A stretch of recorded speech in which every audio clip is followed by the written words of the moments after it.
So I rewatched Stranger Things Season 2 and found 17 new details and Easter eggs which you and I both missed on our first watch. And no, I am not including the movie references like E.T. or Aliens or etc. etc. It's going to be more about the inside Easter eggs and hidden details in Stranger Things itself. But still, there will be a few movie references. Like number 1, when Bob was driving Will to Hawkins Middle School, they had a conversation about Will's condition.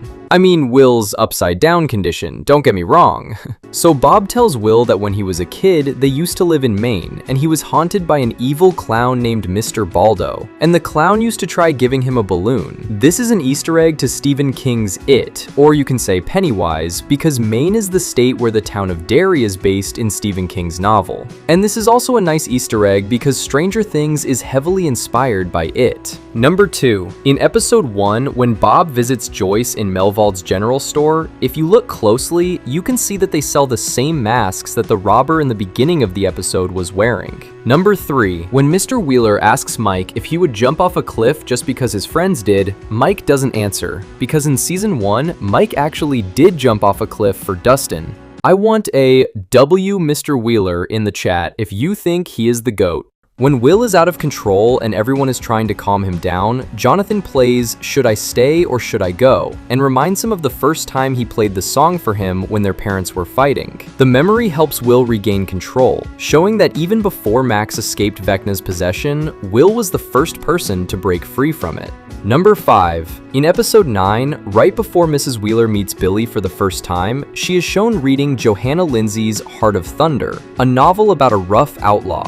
And Billy's entrance as a stereotypical bad boy mirrors the archetype of the character in the book she is reading. Number 6. When Murray first appears in season 2, he is ranting about a Russian invasion in Hawkins. Well, people easily dismiss him at that moment as just another crazy conspiracy theorist. But we all know that in season 3, Murray was right all along. How did he find out, by the way? Number 7. Thala for a reason. When Callie and Eleven were talking in this scene, there is a strange symbol in the background. If you look closely, you can see a hand with an eye in the center. In the Dungeons & Dragons game, this is actually Vecna's signature mark.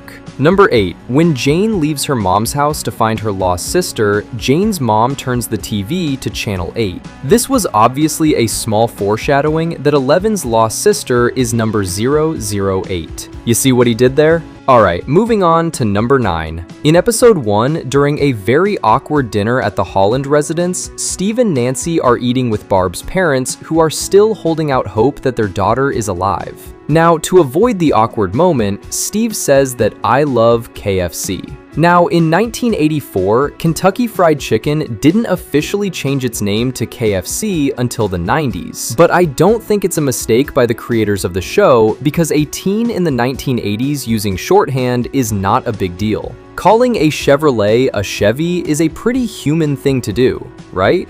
Number 10. In the last episode of Season 2, Steve casually tosses aside the iconic Christmas lights while sorting through junk from the shed. Number 11. When Will is possessed by the Mind Flayer and tied up, the Flayer wants to escape from there. But Will, from the inside, still uses Morse code with his hand. He learned this because the party is a member of the AV Club, with a specific interest in radios and communication. As frequent users of ham radios and walkie-talkies in the 1980s, learning Morse code was a common and practical skill for his group of friends. In the Wheeler household, the internal details focus on the family's social and political standing in 1984.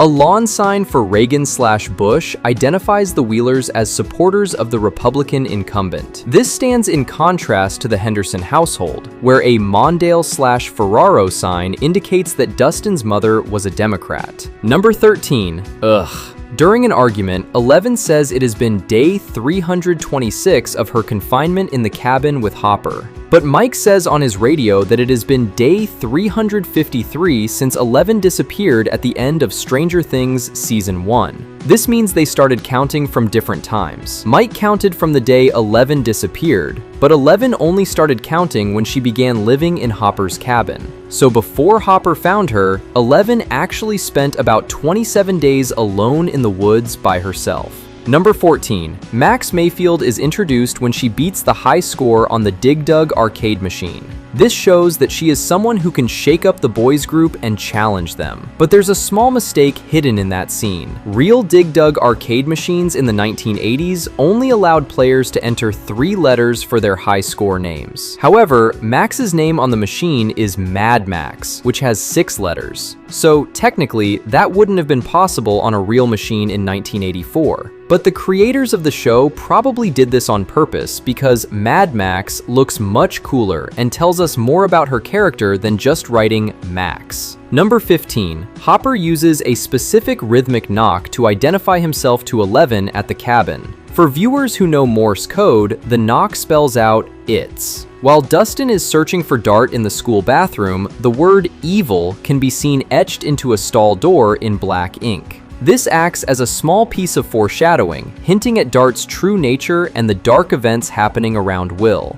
Number 17. In an effort to meet with her friends, Eleven dresses as a ghost during Halloween. She specifically dresses as a ghost to hide and avoid being detected by others. And ironically, it also works well with the boys' costumes, because the boys are dressed as the Ghostbusters. And that's all for today. But if you haven't watched part 1, what are you doing here, you procrastinator? Go watch it!